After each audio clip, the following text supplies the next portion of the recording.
If your brand belongs in the heart of the yachting world, this is where it happens.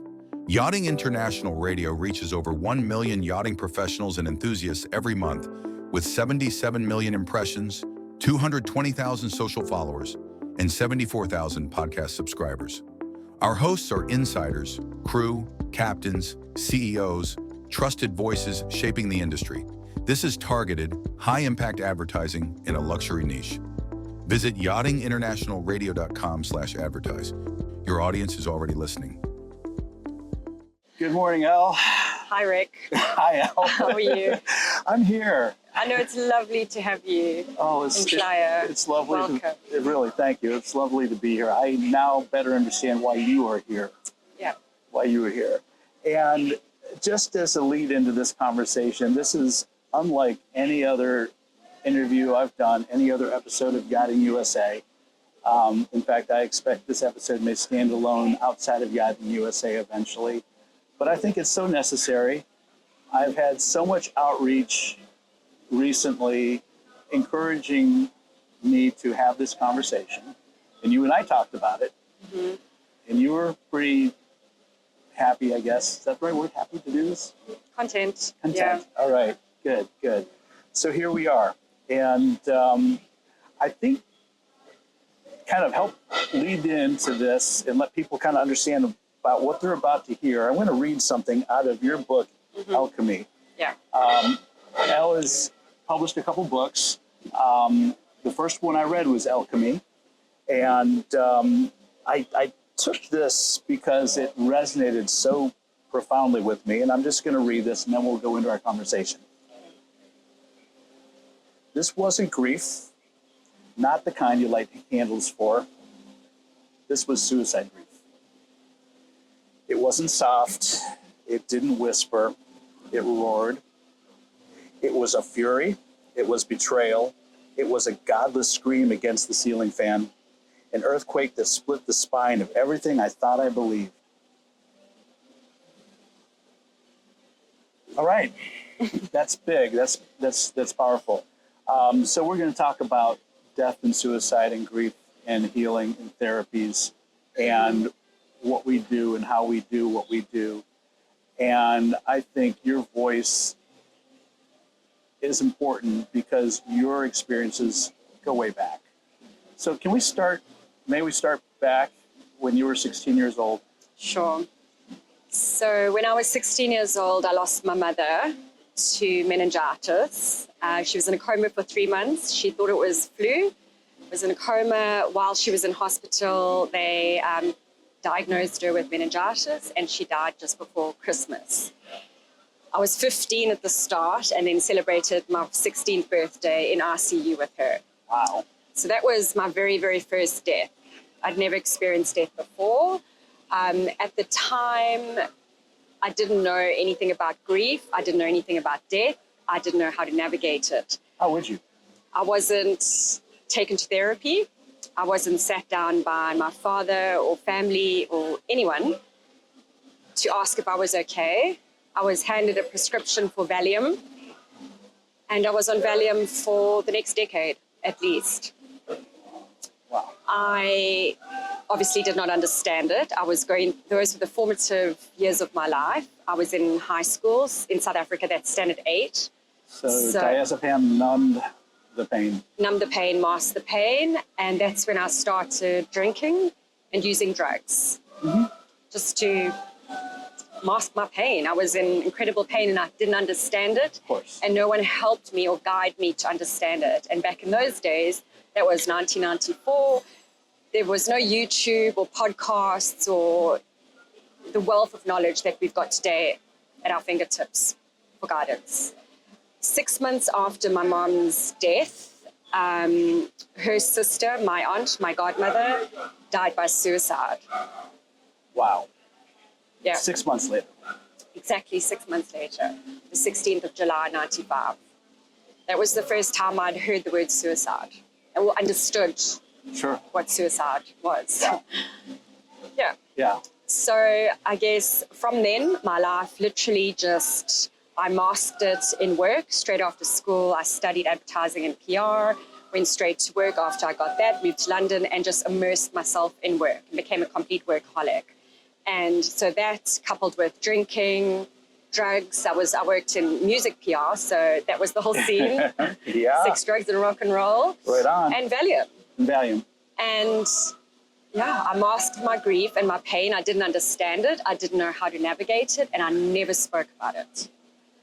Can I ask why you never spoke about it? Was it just the unspoken reality, the taboo of it? I was never given the platform to speak about it, Okay. even amongst my family and friends. I was silenced. Like, yeah, it's just, there's a stigma around suicide. And I guess no one knew how to speak to a 16-year-old child about losing her mother. So it was just brushed under the carpet, silenced. It was something put in a little box and put away and not spoken about. Yeah, that's profound. And I think later in the conversation, people listening to this will understand why in my space that is so profound. But let's keep talking about you. So sex, drugs, and rock and roll, you got into the music scene. Good start to your career? Oh, it was phenomenal. Yeah. Absolutely no regrets. I was very lucky. I landed my very first job ever in Starfish Communications in London on Oxford Street. My very first project was the 1999 Brit Awards, which is like the equivalent to MTV Awards. Right. So right from the age of 19, I was surrounded by celebrities, musicians, bands. It was great. I bet. Yeah. I bet. And so you went for a period of time trying to treat life as normal. And you're normal. Yeah, looking back, nothing about my life was fucking normal. I was like a party girl. What 19-year-old is hanging around like these musicians and, having these crazy parties, and nothing about it was normal. But at the time, it's what got me through the pain and the grief, because I never stopped. I just carried on going, whether it was working or partying. Like, there was just no stop. And for me, that was my safe place. That was my comfort zone, to keep murdering on and not to stop and think and process the grief. I didn't want to. No, I totally get that. I really do. I do. Yeah. So we kind of met through the wonderful world of yachting in a way. Mm-hmm. And so you segued, as I understand it, from the rock and roll scene into the luxury yachting scene. Mm-hmm. Was there anything in between those two career paths? No. No. It was a complete accident. I was living in Dublin, working for a top PR agency at the time, amazing clients, doing these crazy festivals. Great job. Yeah. On paper. It was a fantastic job, great agency, great clients, everything about it was great. Right. But inside I was unhappy and I didn't know why. Of course. And the unhappier I was, the more I was masking it with going out and working harder, working longer, partying, drinking, drugs. And I couldn't understand why. Right. And it was my 31st birthday and I wanted to go to Ibiza for my birthday. I'd never been to Ibiza before. I traveled around Europe extensively, but my life at home in Dublin and London was music festivals and the party scene. So for a vacation for me, I wanted to go to like the arse end of nowhere, like a quiet little Greek island with no people, no parties, no festivals. Sure. But friends of mine, DJs, they're called Goldfish, two Cape Townian guys, Dave and Dom, they had a residency in Ibiza. Okay. And they messaged me and they said, we've got Blue Marlin Thursdays, Pasha Fridays, come over. And it coincided with my birthday, my 31st birthday, on the Friday night. So I said, sure, why not? Happy birthday. Yeah. And then my best friend from London flew over. We started in Mallorca, had a week in Mallorca, and that was exactly what I wanted. It was chill, there was no partying, the odd glass of sangria, but just a lot of like resting, which is what I needed from my hectic life in Dublin. Yeah. And then we moved on to Ibiza, and it's everything they tell you it is. But it was wonderful. I caught up with Dave and Dom, and we partied, and it was great. We went to Pasha the night of my birthday. That was great. And then you meet other people and they invite you to a villa party, and then we moved on to a villa party. And then, before I knew it, I was invited on a yacht in Ibiza port, a Superyachts. Yeah. I'd never been on a yacht before. I'd always appreciated them. I love the ocean. You know, I'm from Durban, South Africa. I was going to take you there, you know, because we didn't really properly introduce your background, but you actually were born in Rhodesia, which became Zimbabwe. I was born in Rhodesia, 1978, and when it became Zimbabwe, my family fled to South Africa. I grew up in Durban, South Africa, did all my schooling then, and studied advertising PR after that, and then left. Right. So, because those listening, and we were talking about your time in Durban and London, you speak beautifully with the South African accent, not the Queen's English. So, just for clarity. So, I'm sorry to interrupt, but bring you back to Ibiza. So we went to Ibiza. We were invited on this yacht, and one night on the yacht ended up with them asking us to stay and take the yacht. They were taking the yacht to Mallorca. My friend and I were actually leaving the next day on the ferry from Ibiza to Mallorca. And the captain said, just come with us. Wow, they intervened. Why would you say no? You wouldn't.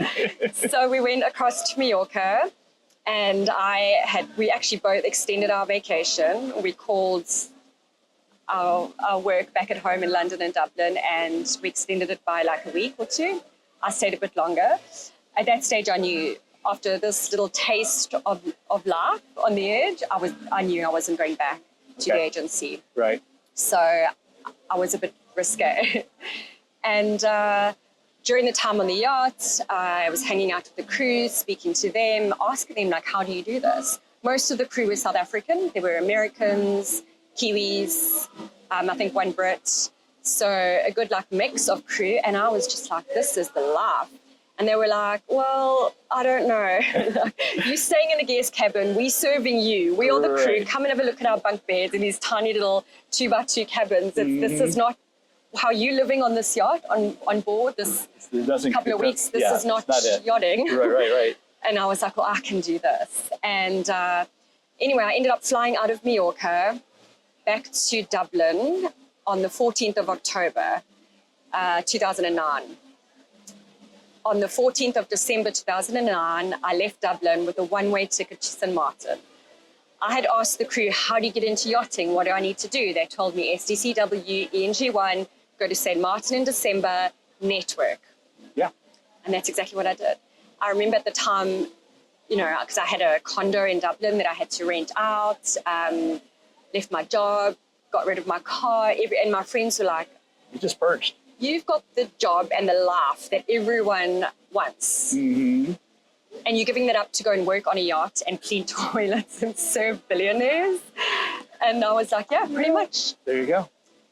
Yeah. Yeah, wow. You only knew. So that was, I actually only planned to do it for 1 year. I was like, I just need this gap year just to like refresh and reboot. 9 years later. Yeah.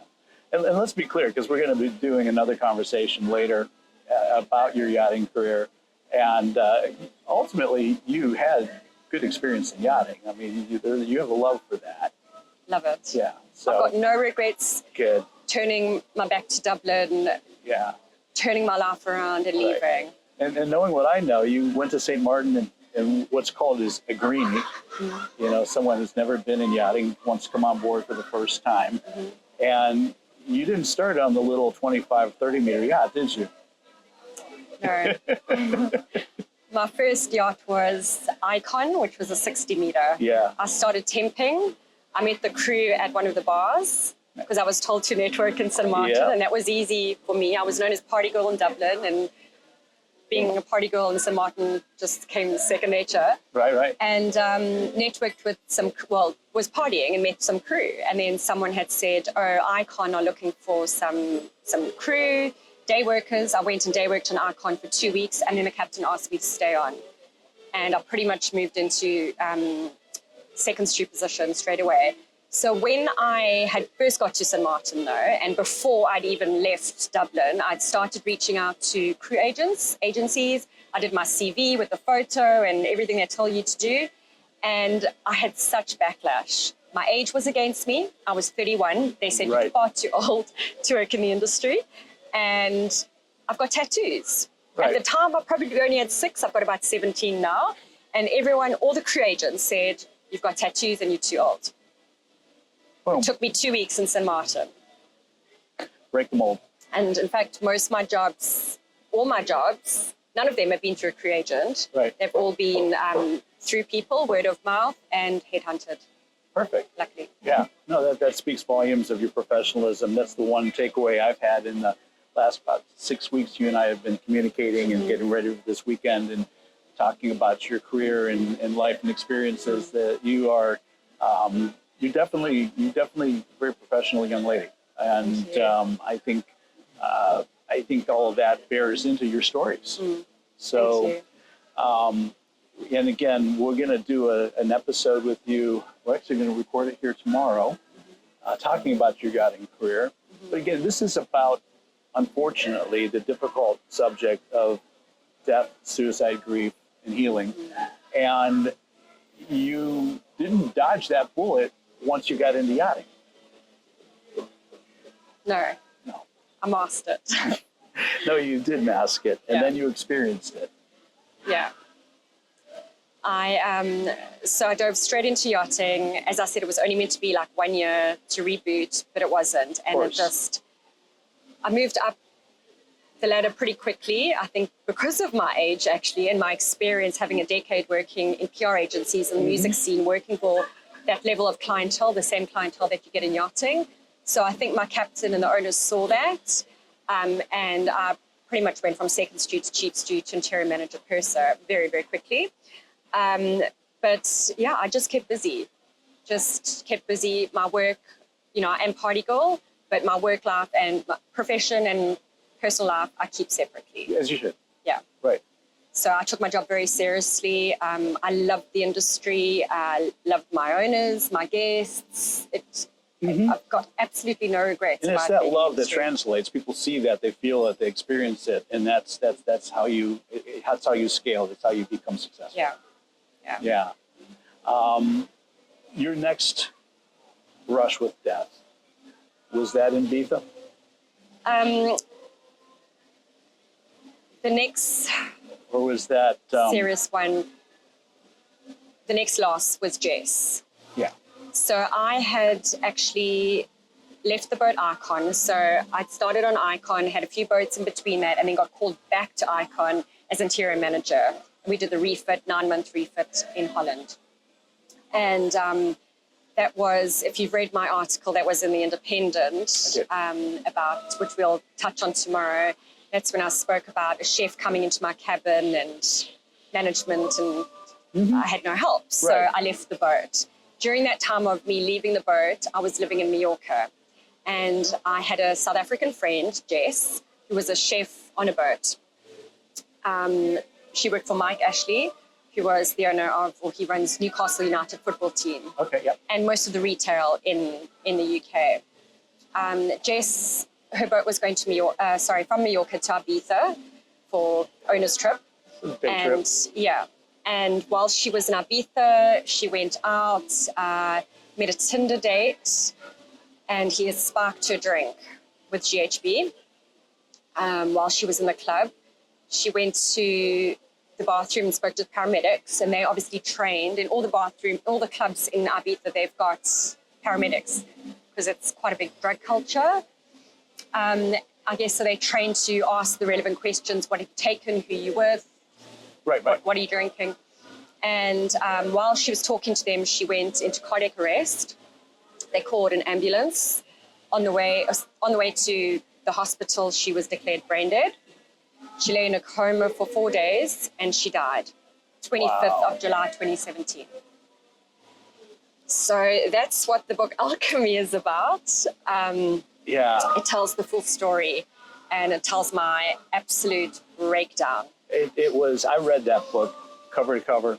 I will tell anybody watching or listening to this interview, you can find it on Amazon. My goodness, it is it's amazing. First of all, you're a beautiful author. Your writing is eloquent. I like the way you communicate in writing, and the way you tell these. I don't even call them stories. These life experiences that you've had to navigate and work through. And it was obvious that Jess, her death, profoundly affected you. I mean, profoundly. Hard to imagine, actually. So, but Alchemy also takes you from that moment into your pathway, your what some people would say is your healing. You're trying to figure out what grief is like. And, you know, we started the show talking about grief and what that looks like and what that feels like. And I would tell anybody listening that until you've lost somebody profoundly close to you, family member, or near dear friend, and particularly unexpectedly or violently, whatever that looks like, it's hard to really understand the depth and the effect that grief has on us. Yeah. Fair? Life changing. Yeah. You're not the same person before the death. No. And after the death, you're two different people completely. Yeah. So when this happened with Jess, I continued on in Mallorca for a couple of months, and I drank a lot. It started with the day that I heard of her death, I went across the road, bought a bottle of Rioja, started with 1 glass, 2 glass, 1 bottle. More than and then one it was bottle? 4 bottles, 4 bottles a day for about 2 months. Wow. I remember just closing or putting the blackout blinds down, just closing out the world. I didn't answer my phone. I didn't want to speak to anyone. I was angry. I was broken. And I've experienced a lot of death in my life. I've lost a lot of people before that, but that one has definitely hit me the worst. And I drank myself pretty much into a coma until one day I just woke up and I was like, I've got to stop this. I've got to leave. And I bought a one-way ticket to Bali because Bali heals everything, apparently. Not so. Yeah, well, read the book. Yeah.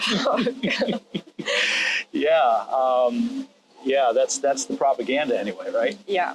Yeah. So 3 months into Bali, I was sober. I wasn't drinking. I wasn't partying. And I was searching for shamans and rituals and ceremonies and healers and sound healing and breath work and anything spiritual. I was like, sign me up. I'm up for it. I just wanted something to heal me, something to save me and help me. Searched for everything. And I was doing well. I was going to all the things. I was spiritually exhausted. I bet. But I felt okay. I was like, well, something's got to work, you know, at least I'm not partying and I'm on the right path and, you know, it's got to get better. And I started feeling better. And then I got a call from my cousin in Scotland to tell me that my cousin Dakota in Vancouver had died by suicide. Another one. Yeah. So it's like 2 steps forward, 10 steps back. Wow. Yeah. And you were close to Dakota. Very close. You tell, well, you read the book and you and I were talking. She was a natural musician. She was basically just a creative, free spirit young lady. And she was, what, 24? 24 when she died, yeah. So young. Yeah. So young. And she was bullied to death, essentially. Yeah, pretty much. Yeah. And she just didn't feel like she had a voice and she wasn't being heard or taken seriously. And yeah, it was hard. That's hard. Yeah. What do you do? I mean, that's your cousin. That's another family member. It was that one also. I mean, they've all broken me in a different way. And at that stage, I was so angry with the world, the universe, God. I was like, fuck this spirituality. Like, I've been doing the work for 3 months. I've done all the things, gone to all the classes. I've been sober. And yet this is how I'm rewarded with like another death, a suicide. I was so angry. Mm-hmm. So what do? You go to Mexicola in Bali and you order a tequila. And I went off the rails. No. I get it. There's got to be some medicine, right? There's got to be something to mask it, to bury it, to hide it. numb it, whatever that is. And I know that you don't know while you're in the middle of it. You don't. And it's horrible. So Bali wasn't necessarily the Mentissa that you thought perhaps it might have been. God, no. God, no. Bali ripped me open, but it forced me to take a long, hard look at myself. Yeah. And it forced me to, now looking back, at the time I did it, now looking back, I've realized you can't chase the healing and look for answers in the shaman, in the ceremony, in the cacao, and the breath work and all the things. The answers have to come from within. You've got to sit in your dark place and find the answers yourself. Because we've all got the answers, and grief isn't linear. It's a roller coaster. Yes, ma'am. And there was more after Dakota. Yes, we're just going to get there. I did in our own time, because it's just when you thought it couldn't get worse. Yeah. Well, so I went off the rails when I heard of Dakota's suicide for about a year. Yeah. And I parked all the spirituality. I was like, all that mumbo jumbo, like, not working, hasn't worked, there's still death coming, not happening. And then it was just after my 40th birthday, and I went to a festival at the W Hotel called the Wake Up Call, actually called the Wake Up Call. I mean, you can't make it up. You couldn't even write the script.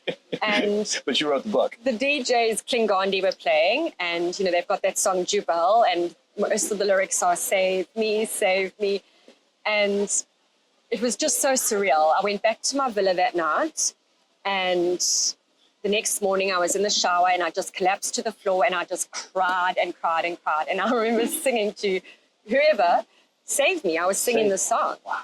And I literally prayed. I said, please help me. Like, spirituality hasn't helped. The drinking and partying is not helping. I need someone to help me. I can't do this anymore on my own. And I sort of heard this voice, go to the Water Temple and go cleanse your soul, whatever. So I was like, okay, I'll do that. Went and I did that, and, sat under all the chakra temples and did the spiritual thing. And then came back to the hotel, my villa, and I was sitting by the pool for a couple of days. And I don't want to give the book away. Don't give it away. But after the Water Temple in Ubud, and I met this wonderful man, Christian, from Sydney, and we just hit it off immediately. I'd actually just come back from the cinema watching A Star is Born. Oh, what a movie. I had no idea what it was about. I was just going to see Bradley Cooper. I did not know what the story was about. So I was suicide. Yeah, I had no idea. So I was sitting in the end of the movie, and broken. It happened, and it was a trigger about Dakota's death. And I was like, holy fuck, why didn't someone tell me? But anyway, so I left the cinema and went back into Seminyak and stopped off at a little cafe called Wild One. And I was at the till, and I'd ordered cheesecake and a cappuccino or something. And this 6'2" guy walks in, and he looks just like Bradley Cooper. And I remember looking at him going, has anyone ever told you look like Bradley Cooper? And he said, no, but I'll take that and your number. I gave him my number, and he called me, and we went on a date, and that was Christian. Lovely. So, yeah, Christian and I, our relationship escalated really quickly. He proposed to me after a month and a half. Was he also a yachty? No. No, okay, no. okay. No.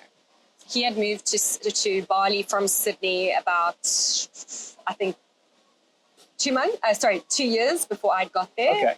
And he was a recovering alcoholic. So he had gone to rehab, and he was sober for 18 months when I met him. And I remember thinking, I couldn't even picture this guy drinking a beer. He was so straight. Right. So when I started dating him, I stopped drinking completely. Because it was easy. It's easy to be around people that are, if you want to be sober, hang around sober people. Right. Don't hang out at bars. So it was super easy, and I started loving being sober, and my life started getting back on track, and everything started, progressing really nicely. And then he relapsed. And now, this is after he proposed to you? Yeah. Okay. 3 months after he proposed to me, he relapsed. And then he died by suicide. That's, Yeah. yeah. So,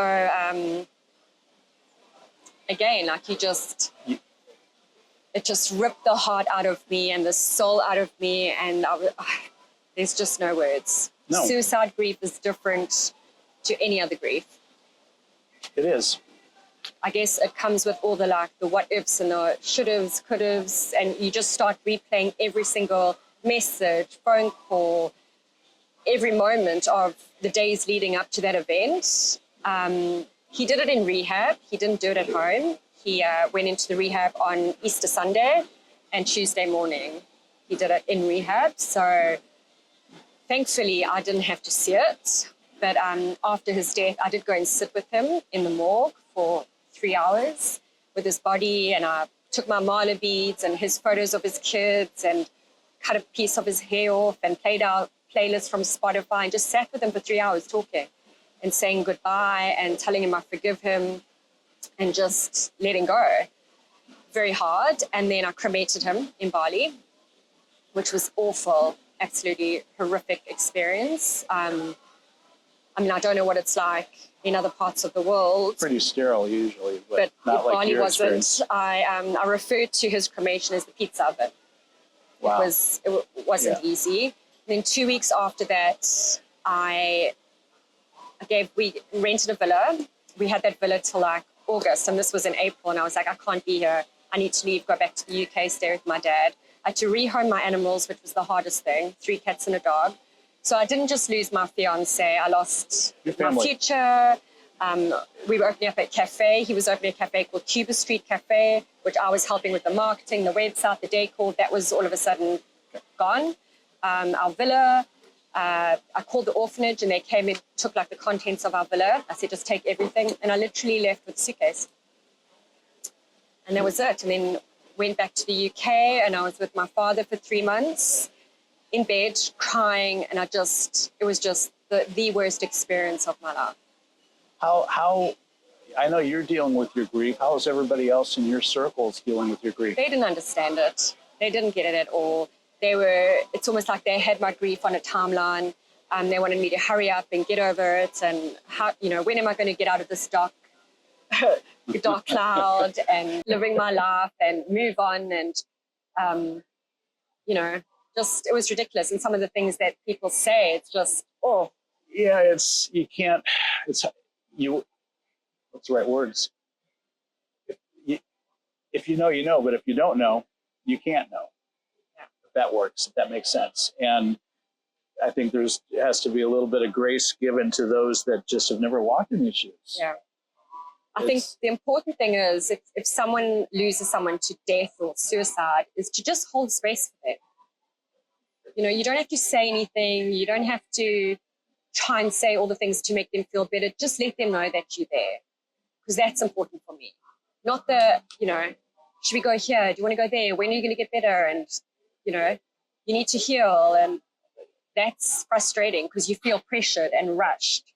So I felt pressured and rushed in those 3 months and then decided I was going to get back into yachting. And I'd gone to Mallorca, then to Bali. I was like, I was out of yachting. Right. So I was like, no, I'm going to get back into yachting. I can't deal with this. People are forcing me. And then I started thinking, well, maybe they're right. Maybe I can't just sit here in bed for 3 months crying. Mm-hmm. Like I can't grieve. I'm not allowed to grieve. I've got to, get on with life. Life doesn't stop. So I went back to yachting for 2 years. 2 years, okay. And my crew, my captains, my owners, no one knew what I'd gone through. Because you don't put it on your CV. You don't talk about it at the interview. You just go in and you do the job. That's right. And it was a complete distraction for me. That's all it was. Like looking back, it was a distraction. Work was a distraction. I buried myself in work. We were very busy. Not long after that, COVID hit. And as you know, yachting was the busiest industry during COVID. Social distancing is luxury. People were allowed to come and charter boats. So we were just back to back with charters. So I was exhausted. I bet. So not only was I hiding my grief and my trauma, I wasn't on antidepressants. I wasn't speaking to anyone. Therapists anyone on the boat about it. So I had no mental health support, no psychiatric support in, like pharmaceuticals. I don't take pharmaceuticals, but I had no support. I just mastered, I silenced myself. And that was the biggest mistake. Yeah. And 2 years later, I was burnt out from the work, from the yachting, because we were busy back to back. And all the trauma and grief started bubbling to the surface. Until one day, it was February 2021, I exploded. I broke down. St. Bart's. I literally had a nervous breakdown. I didn't know what was happening. I was having a panic attack, couldn't breathe, didn't know what was happening. Captain sent me ashore. I went to see a doctor in St. Bart's, and she said to me, "You're having a nervous breakdown." I'm like, nervous breakdown? I'm not mad. I'm not mental. Like, I'm fine. What do you mean nervous breakdown? I don't do that. She's like, "Well, how often do you sleep?" I'm like, "Sleep? What's that? We don't sleep in yachting." Right. And then, she said I was underweight because I was stressed. I was eating. I was definitely eating, but I was just running around on a boat, stressed, fast metabolism, definitely tired, exhausted. And then she said to me, "Can you tell me a bit about your history, your personal history?" And I didn't even touch the surface of it. And she was like, "You've had a nervous breakdown." And she was like, "You're depressed." And I'm like, "I'm not depressed. I've got nothing to be depressed for." Because in my head, I was like, well, he died 2 years ago. Right. Like, I'm back at work, I'm working, I'm happy, I'm in St. Bart's. Like, I've got nothing to be depressed about. I couldn't understand it. Because you carried that grief and you didn't have a way to really process it. Not at all. So I went back to the boat with my sick note. She had booked me off just 1 week, went back to the boat, handed my sick note to the captain. And he looked at me and he said, "Do you think it's your age?" Well. Is that when you hit the fucking button?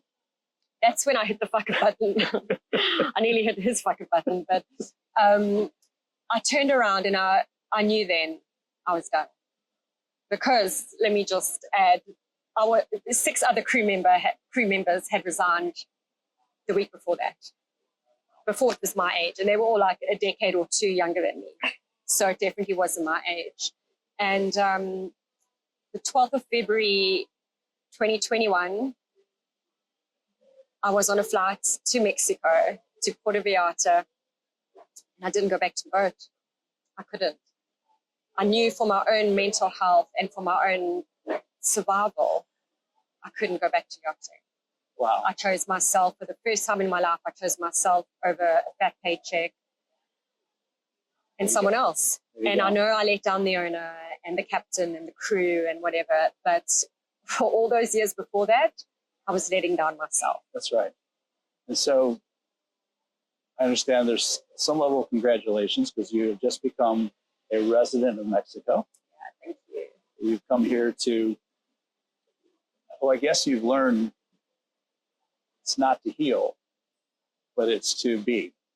Yeah, just to be still, be present. I know people say, like the doctor said to me, you're depressed. And what I've realized being in Mexico, my third part, so this is book 1 of the trilogy. Right. The second part is about Christian. The second book is called, no. Oh. The second book, I haven't published it yet. Oh, okay. Is The Rooms That Killed Him. That's right, okay. And then the third one is Mexicoma. And Mexicoma is about me landing in Mexico and the last 4 years that I've healed myself here, or worked through it and worked through my grief being still. And what I've learned is the word depressed means that you need deep rest. You're not depressed. There's nothing wrong with you. Right. I wasn't depressed. My fiance committed suicide. I was fucking grieving. That's right. I wasn't depressed. I wasn't mental. I was grieving. My body needed deep rest. Yes. And I only listened to that day when I broke down in St. Bart's. And I landed in Mexico a couple of days later, actually on Valentine's Day, 14th of February, 2021. My love letter to myself, my love story. And that's what I've been doing. I'm now going into year 5. February, Valentine's Day will be year 5 in Mexico. And I don't speak the language. I'm learning, poquito, poquito. And, but it's forced me to be still. I can't really socialize with many people, because I mean, there's loads of expats here, don't get me wrong. Yeah. But it's forced me to just be still, be present, and get my deep breaths. Yes. And that's when I started writing. I mean, I've always been a note taker. I've got voice notes in my phone, notes in my notes. I've like scribbled little pieces of paper and post-its, journals for years. I've always written. So I sort of collated those all together, and I was like, I want to tell my Jess story. I need to tell my Christian story. I need to tell my healing story. And so that's what I've been doing, writing in Mexico the last 1.5 very years. well. And well, look how much life you're immersed in. I mean, this is It's a perfect backdrop it and is for this conversation.